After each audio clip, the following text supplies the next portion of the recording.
Gotta talk fast. Gotta talk fast. Gotta talk faster, faster, faster. Gotta talk fast. Welcome to an oral review of Archie Sonic's comic, The Hedgehog. What? What the fuck did you just say? Did I fuck it up? I don't know. I'm going to just read it again and we're going to find out. I literally don't know if that was you or me. It's been a long day for me. Welcome to an oral review of Archie Comics' Sonic the Hedgehog, where we admit to totally fucking up the audio again last time, but we promise we fixed it this time. I'm Nick, and except for this intro, I wrote the script. And I'm Dominic, and except for this intro, I didn't read any of the script. Read the fucking script. Sonic the Hedgehog, number 8. Released January 1994. And that is what we're saying, the actual release / publication date. So says the internet when I Googled it. Not the cover date. No, the cover date is March. Got it. Bots all, folks. Written by Mike Gallagher and penciled by Dave Manock. Robotnik is in his office, checking on the pollution index. Good news. Lead levels and acid rain is way up. Keep up the good work, Robotnik. As Robotnik is sitting, reveling in his success, SWATbot rudely enters. He is carrying Crab Meat by the eyes and holding some comic books in his other hand. Crab Meat has broken rule number 1 of Robotnik. No reading. The penalty? Death. SWATbot is shaking with excitement, stating that he, quote, loves seeing other robots get punished. Robotnik takes Crab Meat and begins putting him into the spare parts separator when Crab Meat states that he was just doing some research for Robotnik. He thought, quote, what if Robotnik has superpowered robots to defeat Sonic and the Freedom Fighters? What are we doing here? Is that not what Robotnik is already making? Apparently not. Robotnik is interested in the idea. Unfortunately for Crab Meat, it's going to take a lot of spare parts to make a superpowered robot. Robotnik shoves Crab Meat into the part separator. SWATbot giggles with glee. Unfortunately for SWATbot, a superpowered bot will take even more spare parts than what Robotnik has on hand. Robotnik shoves SWATbot into the spare part. Do you have dyslexia? Hey man, maybe. Okay. How do you spell maybe? M-A-E-B-E. Okay. Robotnik shoves SWATbot into the spare part separator. Cut to a few days later. Robotnik is live on television for a ribbon cutting ceremony, for he is breaking ground on the future site of a toxic dumping pond. Just as Robotnik is going to cut the ribbon, Sonic rolls up, knocking Robotnik to the ground. Robotnik pulls out a giant flashlight and shines a light up into the sky, resembling something like the bat signal. But instead of a bat signal, we have Robotnik's face in the sky. Just then, Botman shows up. A humanoid robot, gold in color with purple boots and gloves. He wears a cowl, brown, that is pointed and has a brown cape as well. Botman kicks Sonic, knocking him back hundreds of feet. Sonic gets up and charges Botman at 250 miles per hour. Sonic runs into Botman. Botman does not move an inch. Sonic is knocked onto the ground, hurt.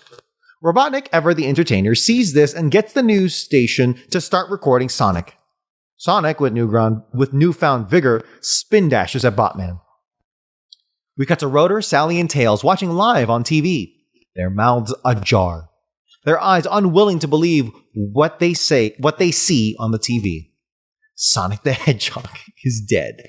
End of part 1.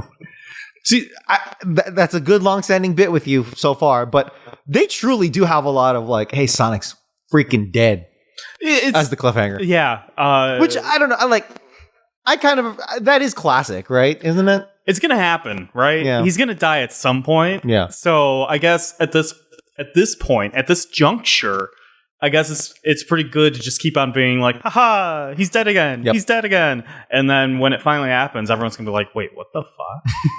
You mean he's dead? He's dead for real? Yeah. For reals? This is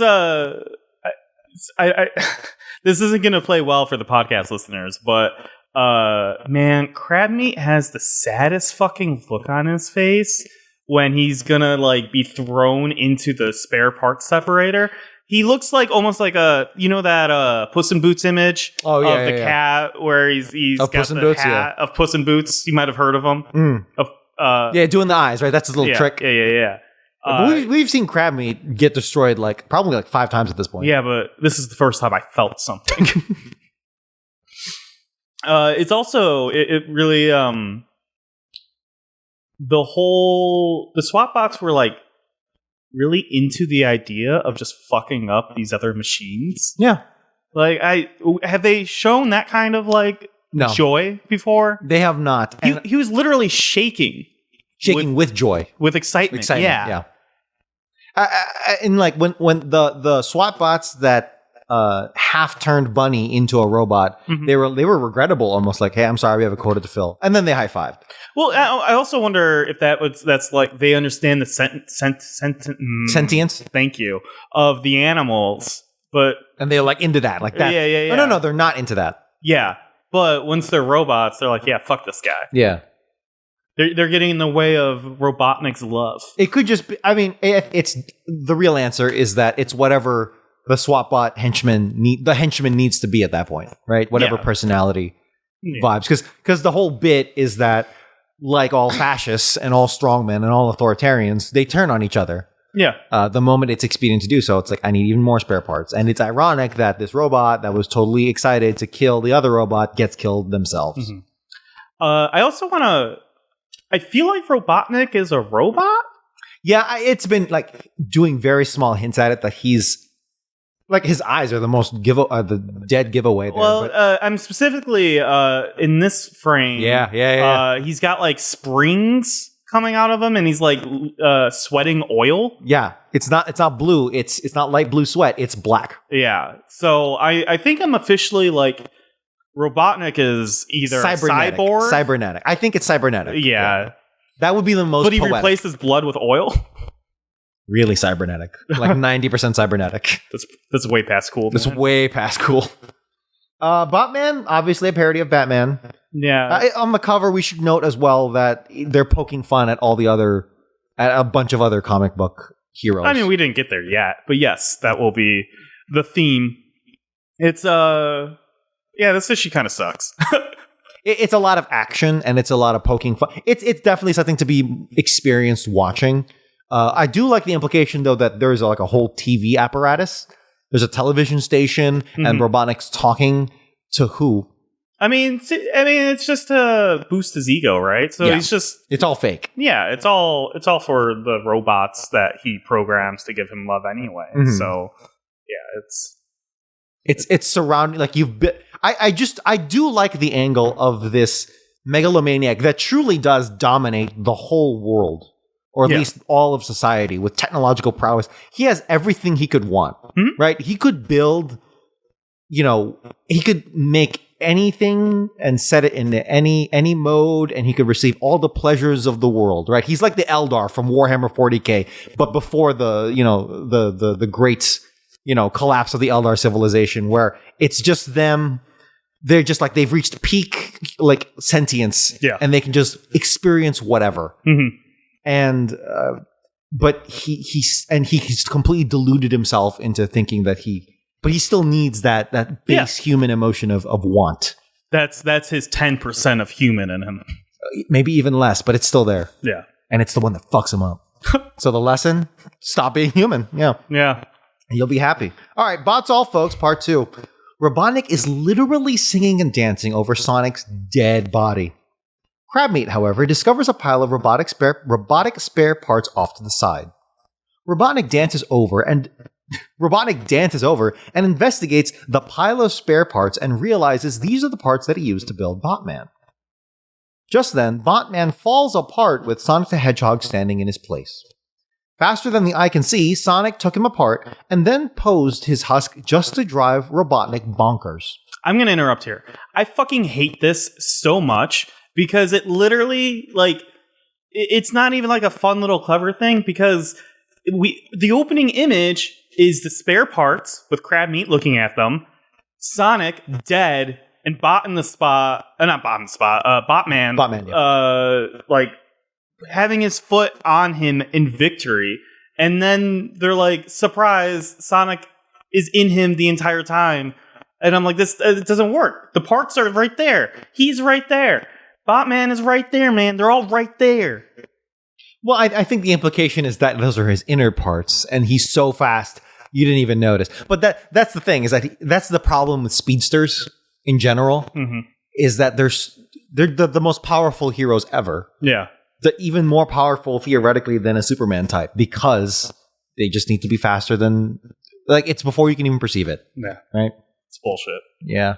That's the thing. It's like usually like Flash or whatever other superhero, they are sidekicks with like significant weaknesses or personality traits that compensate for that speed. But it's the main character of the whole thing. It's the whole franchise, right? So what do? I don't know.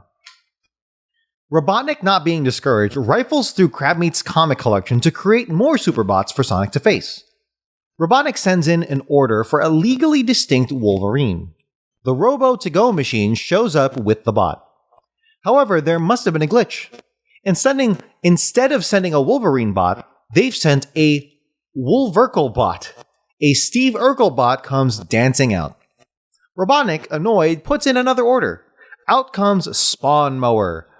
Bottom half is a lawnmower, while the top half is the comic book anti-hero Spawn, all while being big enough to chop down trees with his lawnmower. Spawn Mower is mowing down the Great Forest. However, Spawn Mower stops every few panels to strike a pin-up pose. This gives Sonic just enough time to pull the spark plug wire. Spawn Mower is stopped in his tracks, leaving Sonic the opportunity to push Spawn Mower off of a cliff. Robotnik will not be defeated this quickly. He sends out Magbot to take on Magnus, Robot Fighter. Magbot is instantly destroyed by Sonic. Robotnik sends out Captain Marbot, Archie's version of Captain Marvel. Captain Marbot is instantly destroyed by Sonic. Robotnik sends out his final bot, Mighty Bot, a Mighty Mouse lookalike. Mighty Bot is instantly destroyed by Sonic. Sonic is standing on a 20-foot high pile of broken robots. He stares down Robotnik, gets ready to jump and attack the man, half robot, when Sonic slips and falls off the giant pile of rubble, allowing Robotnik enough time to escape. Sonic, laying in semi-defeat, groans that he forgot the golden rule of superhero stories. The bad guy always gets away at the end. End of part 2. Yeah. It's a lot of action. Yeah. A lot of just poking fun. Taking the piss. A fun little tidbit was the Steve Urkel bot. Steve Urkel is played by Jaleel White, and Jaleel White is the voice of Sonic the Hedgehog in the animated series. So the first voice for Sonic the Hedgehog. Yeah. And for the record, the editors know. I mean, they know. They straight up tell the audience, the kids, I'm assuming, that are reading this, that is exactly what the joke is. Yeah. So. But yeah, there's not. I didn't get the Spawn joke, but I've never read Spawn. I have no real desire to. I highly doubt. I don't know Spawn the character all too much. I highly doubt the lawnmower thing is tied to Spawn. They literally just Spawn. I meant strike a pose. Oh, okay. I don't know. I don't know about that either. Yeah, I guess he must strike a lot of poses in the comics. I don't know. He's a vain character, maybe. Yeah. Yeah, that's the whole issue. There's not much to talk about. It's just a real who's who of the comic book world just poking fun at. Yeah, I mean, when it comes to comic books, that's the thing I actually fear with them. I like the longer narratives. One of my favorite superhero series or comic book series that I've actually read, because I haven't read that many, is Civil War. The original Civil War, because it's very a post 9/11 story. You mean Marvel? The comics Civil War. Yes. Okay. Not the movie. I wasn't sure if you were talking about some like Civil War adaptation. Oh no or something. That'd be pretty sick though. But yeah, where is that? I bet that exists. That has to exist somewhere by now. Could be the Whitest Kids You Know version of the Civil War, if you've seen that. Yeah, where they're Civil trying War to on get crack. weed, Civil War on crack. Weed legalized. Yeah. And then they get all the way to Lincoln, and Lincoln's like, "Do you think weed's illegal? It just grows on the ground. Anyone can. Why would I make that illegal?" Oh God, fucking. You know the man, Trevor Moore. Yeah, he passed away. Unfortunately, yes. I was very sad. You know how he died? How? He died drunk in his own home, and he fell off, or he suffered some kind of accident that killed him, because I'm assuming he was by himself, and they found him dead. Yeah. And most recently, I forgot his name. I don't remember Spurlock? anyone's name outside. That's okay. The guy, the separate, but I'll bring it back. Are you talking about the Super Feed Me guy? Yes. Supersize Me? The Morgan guy. Spurlock? Yes. He passed away recently too. And the only connection there really is that they're dead. One, they're dead. And two, Trevor Moore did a parody called the whiskey Supersize Me, but with whiskey. Yeah. And the joke is that, it's whiskey. So he's dead. He's like on the verge of death by like day 2. And it's so morbid because in real life, that's how he died. Effectively because of the alcohol. Because he's an alcoholic. Yeah. Yeah. Okay. And then I don't know if he's alcoholic, but he just had one bad bender and then just. Morgan Spurlock was an alcoholic. And I'm sorry. I was talking about Trevor Moore. Oh, okay. I don't know about. But I know for a fact that he was an alcoholic during the Supersize Me stuff. And that was, I'm like, that's why you're getting fucked up. Well, it's specifically the scene where he's talking to the doctor and he's like, yeah, I gotta say, this is pretty wild. This is like what's happening to your liver is something that we see with alcoholics. And he like stone cold turns to the camera and is like, wow, I can't believe McDonald's is doing this to me. Pretty cool guy. Yeah. On top of the allegations. He has allegations of what? Sexual impropriety. Yeah.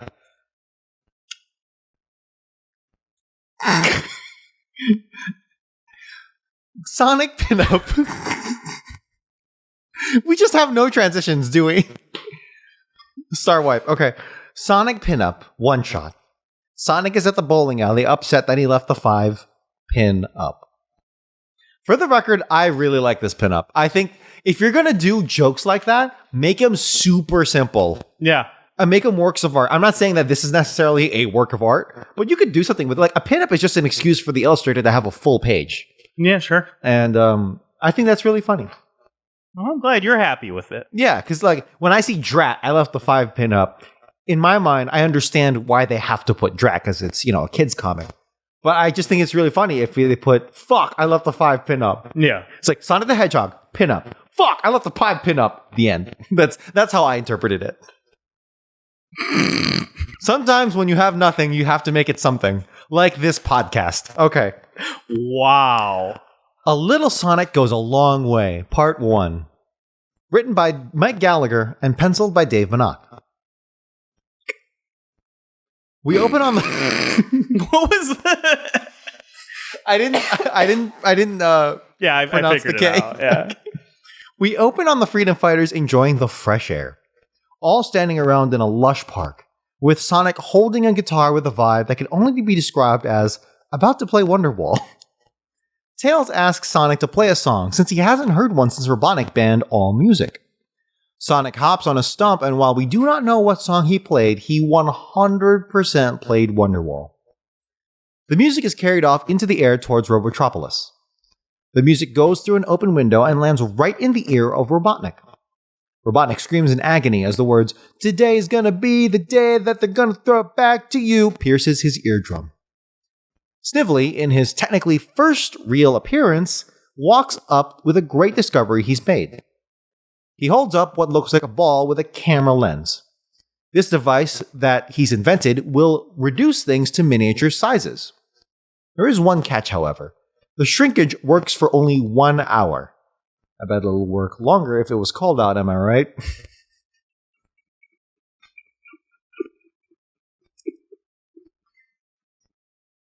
It's not even off color. That's just like... We can cut that. You're laughing, so I can't. Still, Robotnik believes 1 hour is more than enough time to capture a spoon-sized Sonic. He walks over to his Freedom Fighter finder, which lets him know when the Freedom Fighters leave the Great Forest. He starts monitoring the Freedom Fighters. Later that day, Sonic is showing the Freedom Fighters where he found the guitar, at the ruins of the Mobius Concert Hall. Here we have a fantastic joke. Here we hear a fantastic joke from Buns. Thank you. She says she hopes that there are cymbals and saxophones for her to play. Rotor, taking the bait, asks why. "'Cause I'm the sax symbol of the team, sugar." While a fantastic joke, maybe a comic book aimed at children is the wrong time and place to tell it. I disagree. I think it's right. It's perfect. Okay, well, Mr. Meat and Fuckboy. Sonic and the Freedom Fighters rush to the concert hall with the goal of finding instruments to bring back to Knothole Village. The Freedom Fighters begin exploring the concert hall when all of them experience what feels like an electric shock. The Freedom Fighters are all 3 inches now, and Robotnik is coming right at them with a giant vacuum to suck them into the mobile Robomaker. End of part 1. I don't remember, but there's not going to be a one-shot? There's no one-shot. All right. A little Sonic goes a long way. Well, 1 second. Part 2. Oh, okay. I have notes. I want to talk. Okay. First of all, I feel like for the younger generation, I do need to explain. I don't hate Wonderwall, but there was a time period when every single time you went to a party, and some douche nozzle had a guitar to try to like show off, he was playing Wonderwall. Did you personally experience this? Yes. Often. I am on the younger side of that phenomenon. Sure. So, no. Okay. I think by the time I would have been in that situation, it was already a meme. Yeah. Therefore, just everyone stopped doing it. Yeah. It was more of an early 2000s thing. Okay. But that makes sense. Yes. Yeah. I do like Wonderwall. As you said, like it's a fun song to play. Yeah. I mean, I think it's easy. I don't play guitar, so I don't know. It's been so long. I'd have to look up the chords again. It's pretty good. I mean, like Oasis, their whole thing is that they love the Beatles, right? Or that guy loves the Beatles, and I like the Beatles, and that was his main inspiration. So it's cool, man. A little Sonic goes a long way, part 2. Robotnik zeroes in on Sonic, ignoring the other Freedom Fighters. Sonic is running away and is trying to think of a way to stop Robotnik's vacuum. Sonic sees a cardboard box and cuts open a hole. Inside are thousands of concert programs.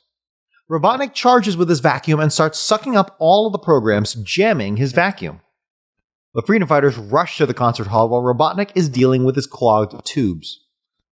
Robotnik has his tubes cleaned and is rushing into the concert hall. I know what you're doing. He spots Sonic standing and gloating. Robotnik steers the vacuum right at Sonic. Sonic dodges at the last possible second, and Robotnik crashes into the orchestra pit. The bot on the spot is now ruined. Robotnik is ever the Boy Scout. He pulls out his handheld Robomaker, the Pest Buster. He sucks up Sonic. Robotnik has finally won. Just then, a violin bow hits the vacuum out of Robotnik's hand. The Freedom Fighters have ended up using a violin as a bow and arrow and shoots the violin's bows at Robotnik. A few more bows come flying at him. Robotnik loses balance and falls. He stands, vowing to destroy the Freedom Fighters. Just then, the Freedom Fighters regain their original size, and Sonic bursts out of the vacuum that he was stuck inside. The Freedom Fighters have surrounded Robotnik.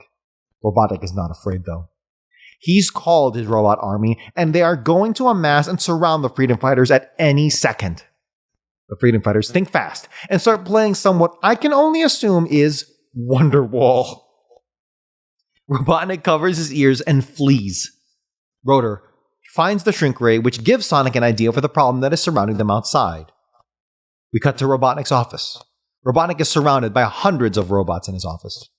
Robotnik is angry, yelling at everyone to leave the office before the effects of the shrink ray wears off. End of part 2. I did really appreciate how you thematically tied the beginning and the end with Wonderwall. That's pretty good. I try. That's good critiquing. That's good summarizing, my friend. You made it a better experience. Wonderwall made it a better experience. Absolutely. Thank you, Oasis. Yeah, there's not much to talk about. I did appreciate is that this was it's a typical Robotnik has a machine or some kind of device, and it's to one up the Freedom Fighters, and then they trick him. But I I did like the setting. The setting was cool. Mm-hmm. It lends a lot to the world building. Like, hey, this was the abandoned concert hall where, we used to have some culture before this guy shut it down and took over the world. Yeah. That's pretty cool. It's like a very post-apocalyptic vibe. But that's, I would argue that's what we've been experiencing the whole time. Yes. It's just the first time we've seen something that involved culture. Yes, exactly. That's why it's notable. I'm not saying it's great. Yeah. I'm just saying it's different. Mm-hmm. Other than just the forest again. Who's making these comic books? Did he find... technically last story, but it just popped in my head. Where did Crab Meat find all these comic books? It's a breaking the fourth wall joke, but because it seems like it's a very Fahrenheit 451 scenario where they're just going around burning all these books, and somehow Crab Meat. It's to the umpth degree because it's like no music, no laughing. Yeah, but I think that is the basic premise of it. It's to show how oppressive this guy is. He's very anti anything fun. Yeah, and for them to find it, I think it's the freedom fighters making it, right? It has to be. Who would be making that propaganda? It's pro-Sonic propaganda. Technically, I think the pro-Sonic part is just kind of a little bit because none of the issues that Crab Meat was holding had Sonic on the cover, but none of the heroes they made were Sonic related. You know what I mean? Yeah. So, have you been to the orchestra lately? Not since college. Not since college. What did you watch there? The orchestra? Yeah, like the Chicago Symphony Orchestra. Yeah, the music. Do you remember what it was? No. Okay. Yeah, I think the last time I was at the CSO was Esperanza Spalding, and this was like a few years after. Do you know who she is? No. Esperanza Spalding is a jazz musician, specifically bassist and vocalist. But she's a multi-instrumentalist in general. And her story is very interesting. She first burst onto the scene toward the latter end of the 2000s. And her the height of her career, in like the mainstream was playing at the White House, the Obama White House. And the introduction was literally, and now the brightest star on the jazz world today. I'm like, holy shit. But something to be celebrated. An incredible musician that can play the bass and sing and do separate lines, vocally and bass. She can back herself while soloing with her mouth, right? With vocal improvising. And she's black, and she's playing for the first black president. This was the same show that Lin-Manuel Miranda first debuted. One of the songs the first song he was working on for Hamilton. So on that same night, it was her, a bunch of other people, and Lin-Manuel Miranda first showing anything from Hamilton for the first time. Still a few verses short. And that was like the height of her career in the mainstream. And then she got more esoteric. And it's a little controversial in the jazz world of like, is she up her own ass? Or is she's really just doing something really cool? And she's been on a bunch of interviews of it. But I saw her at the CSO. And it was a very interesting show. It was definitely more in the avant-garde realm. And the thing about jazz is that it's that infinite frontier, right? It's about improvising. The whole point is we're pushing the limits constantly. Yeah. That's at least the spirit of the music, of the genre. And that night, it felt like more they were pushing the limits, right? So did you feel like your limits were pushed? Yes, because I was like, I don't know if I particularly found anything too like mind-blowing at the time. It was her playing saxophone, which was not her first instrument to my knowledge. Alto or tenor? I think it was alto. Okay. And she did visibly appear to mess up at some parts because she was like, she had a music stand in front of her and she was like doing some of this, and it's like it definitely didn't sound what she intended. So the whole point is that I was a student at the time and I was with a bunch of my friends, and then when it finally ended, they played for like 90 minutes with her and a bunch of other people. They left the stage and everyone just got up. The applause was mid. It was solid, but it wasn't like, at the top of your feet, right? Standing ovation, none of that. We get up. We're all just quiet going, yeah. We go into an elevator, and those are big elevators, right? With a bunch of other people, and the door closes, and a dude in the back goes, man, and everyone just goes, well, okay, all right, and we're all like, it's okay, it's right. We all experienced like that was weird, right? That was weird. Yeah, man, and then everyone just started. So there was like no tonal center, right? Yeah, that was, and it was like you could tell like a lot of it was students. Yeah, because it was also the nosebleeds and student prices, and I just remember that specifically being like that. That was my. I actually, you know what? I take it back. That probably wasn't my last experience at the CSO, but that was by far my favorite, just for that moment alone afterwards. And that's honestly, that's what makes art interesting to me. And those are the moments that I live for. That collective, like, okay, that was weird, right? Yeah. I went to the CSO a lot back in college because I took this music class, and the teacher was just like, hey, if you want, and you can prove you did this, I'll give you like a certain number of points for your class grade if you go to the CSO. And I was just like, okay. And so I just kept on going to the CSO, and I just didn't go to class. And I got an A because of all the times I went to the orchestra. It was cool. It was fun. I didn't become cultured, though, which I think that was her goal. So yes, Bronze Spalding. I don't know. Okay, that's okay. Oh, you're talking about the teacher. Sorry. Yeah. It's okay. When it comes to like, I'm really, really into jazz, but I'm also at the same time, it's like we can chill and just like enjoy more accessible music. It's all right. I don't really flirt too much with the avant-garde these days. I do occasionally. At I mean, you shows. shouldn't. You're married.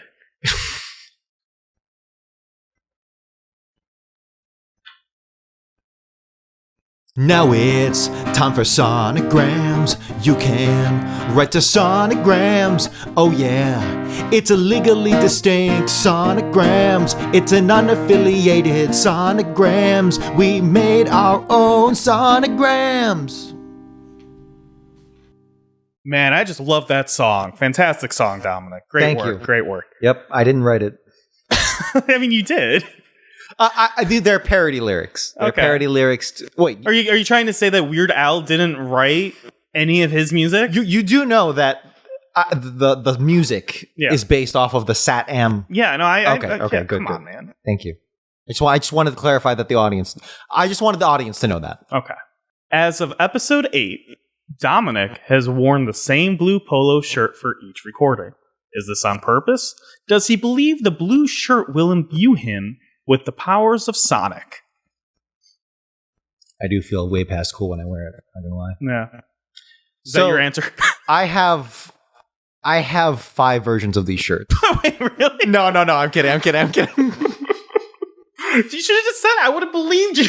I know. That's the thing. So this has been a long-standing thing for a long time. Since grade school. You're an anime character. I am honestly like a sitcom character. No joke.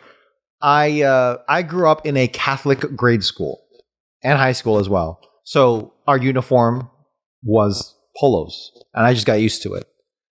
And one time, I think not one time. I forget the exact story, but I started just gravitating towards the color blue. And was it because of Sonic? And honestly, it would have been an influence for sure. I'm sure there were other characters, blue color characters, whatever. I just like the Mega color. Man. I have rarely played the games, but Mega Man's cool. Yeah, it's a really cool design. But for me, it's just something I gravitated towards. Also, I'm not really that into fashion, obviously. And I don't really care. Mm-hmm. Like when I go to work, I have a uniform at work, and I like having that uniform because I don't have to think about what I have to wear that day. So for me, it's just something I've always worn, and it's become a joke since grade school, since high school, college, and just probably for the rest of my life. And I'm cool with it because I don't know, it makes me easy to identify, I guess. And specifically for this show, I opened my closet, and yes, it is mostly blue polos, and it is sorted based on hue. But in terms of like, I looked at my closet, I was like, which one is the most Sonic coded? And it was this one. It is very Sonic coded. So you've been wearing it for every episode, right? Yes. You're gonna just keep on doing it? like all good things that are long-standing, if I'm going to break the rule, it's going to be for a good reason. I don't know what that reason is. Maybe it's episode 50, 100, some sort of special, major event. Whenever Shadow's introduced and you start wearing black polos. That'd be pretty good. Yeah. Yeah. Nah, who knows? So we'll cross that bridge when we get to it. Thousands of questions. Just that was half of our emails. Yeah. Just sonicgrams@gottatalkfast.com. Thank you. And that's the issue. Only 567 left to go. I'm Nick. I stream Tuesdays and Thursdays at 7 p.m. CST at twitch.tv/Mojosaurus. And I'm Dominic. You can follow my jazz adventures in Chicago at Blue Collar Jazz and my personal Twitter at DomGuan1. Okay. You can follow us on socials at Gotta Talk Fast. You can write in at the show at sonicgrams@gottatalkfast.com. Ask us questions, provide corrections, and give us your opinion on this week's episode. And remember, when life keeps going fast, you gotta talk fast, and you just gotta get through it. Are you okay? What? Gotta talk, gotta talk. Gotta Talk Fast was written by Nick Folkerts and edited by Dominic Guanzon. Intro and outro themes recorded by Dominic Guanzon. Gotta Go Fast originally composed by Norman J. Grossfeld, Joseph Garrity, and Russell Velasquez. Gotta talk, gotta talk. Gotta talk, gotta talk. Gotta talk, gotta talk. Gotta talk. Gotta talk. Fast. Gotta talk. Fast. Gotta talk. Fast. Gotta talk.